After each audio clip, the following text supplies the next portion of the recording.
its capacity for musical expressiveness, the piano has few rivals.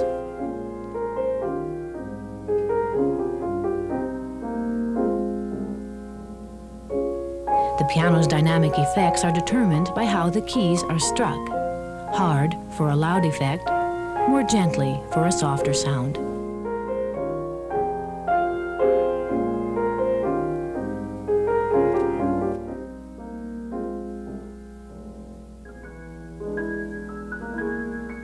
The keys activate felt hammers, which in turn strike the strings. The duration of a note is controlled by dampers above the strings, which can be operated independently by foot pedals.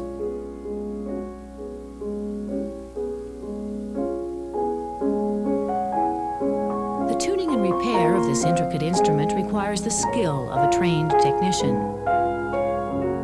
Hans Krebs studied piano tuning in Vienna and now maintains over 100 pianos in the music department of the Banff Center in Banff, Alberta.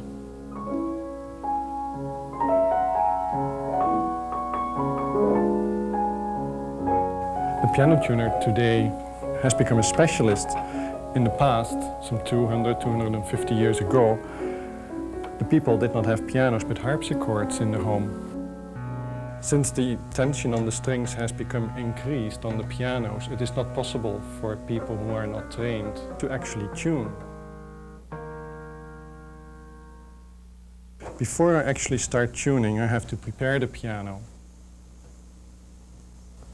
I'm putting this felt in here.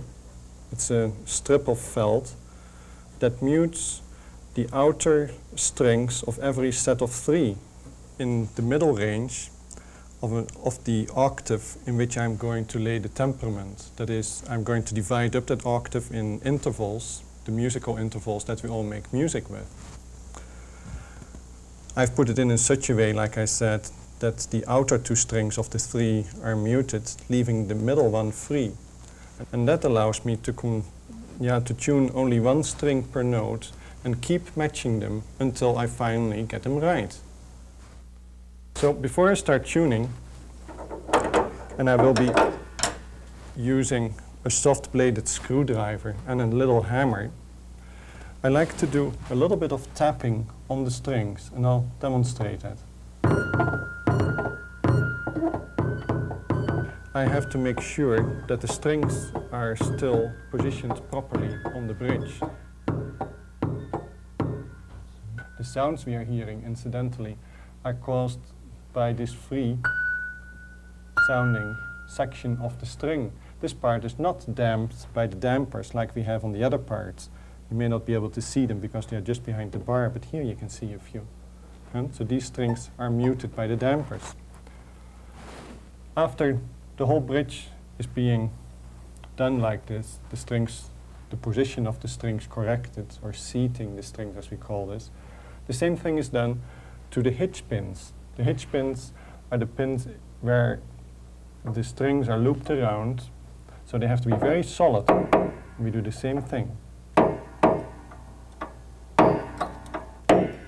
Yeah, did you hear that little click? The string went down, it was too high up.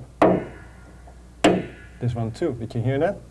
This has a very great effect on the tone.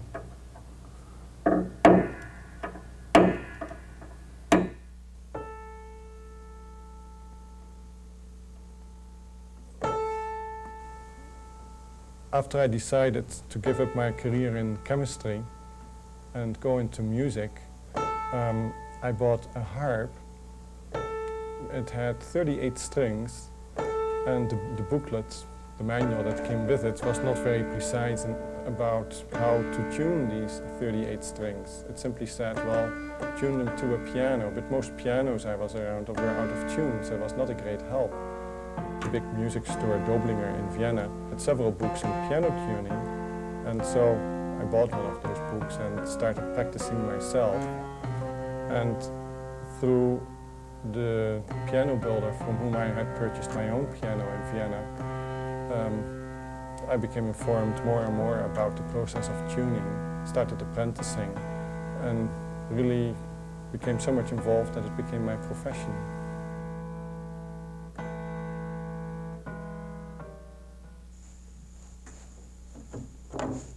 I always wanted to go into music, and in Europe you will see that scientists or doctors are often very good musicians too. The two very often go together, more than you see on this continent.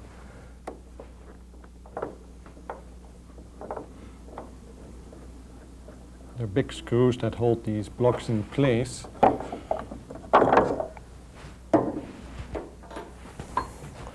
And the key slip is taken off as well. Now we have access to the action and the keyboard. The key frame slides out just like a tray. It's catchy. There it is.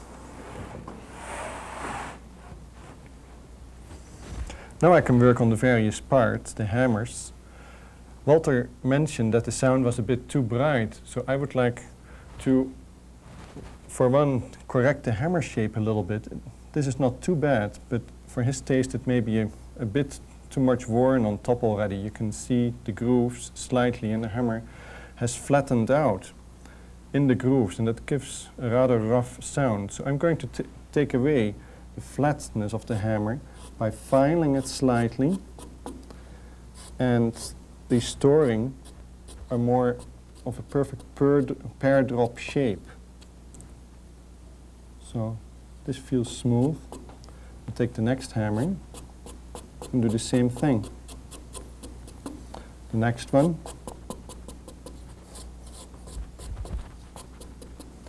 This makes it possible that only the point of the hammer strikes the string, and we get a purer tone that way, and that's one of the things Walter wants.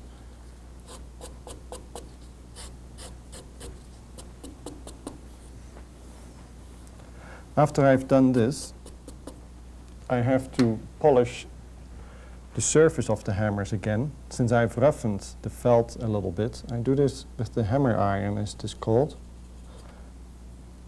Get a nice smooth surface. Otherwise the fuzzy hairs will be striking the strings and cause some fuzziness in the sound. So this feels good again.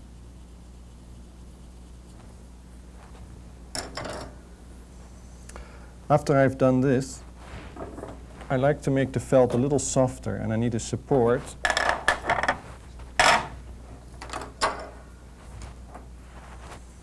And I can get at these hammers, and I can drive a needle into the top of the hammer. It's just a single needle. Some people use 3 needles, but I like 1. It goes deeper in. So this is the hammer I started with, and there I go. I put my hand here to support it. I'm going to drive this needle right in here. And into the next one. I know how much softer I want to make the hammer and the tone, so I know how many needle pricks to give.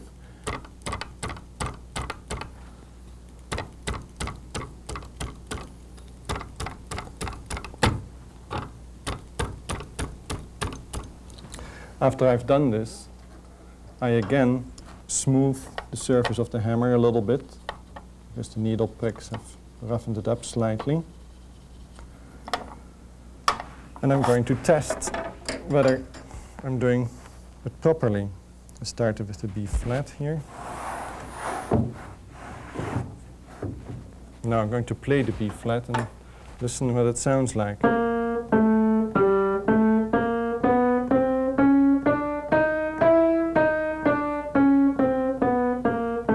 And I'm comparing it to the other notes to match them all. This sounds quite agreeable. So I think I'm going to do the other notes as well. I was living in the Netherlands where I grew up, and we have the draft, and I served 2 years in the Air Force. Once I came back after that period to the lab, I saw, to put it symbolically, the same people sitting on the same chairs behind the same machines in the same rooms, doing the same manual maneuvers and holding the same things in their hand. And I thought, do I really want to do this until I am retired? And that's the time when I thought of looking for alternatives.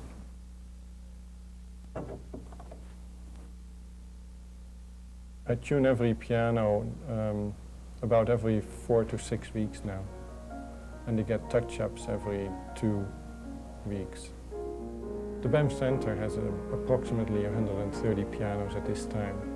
And certainly, since the winter program has started, the pianos need to be in good shape all year round. And with the fluctuating weather conditions, that's a full-time job.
The side blocks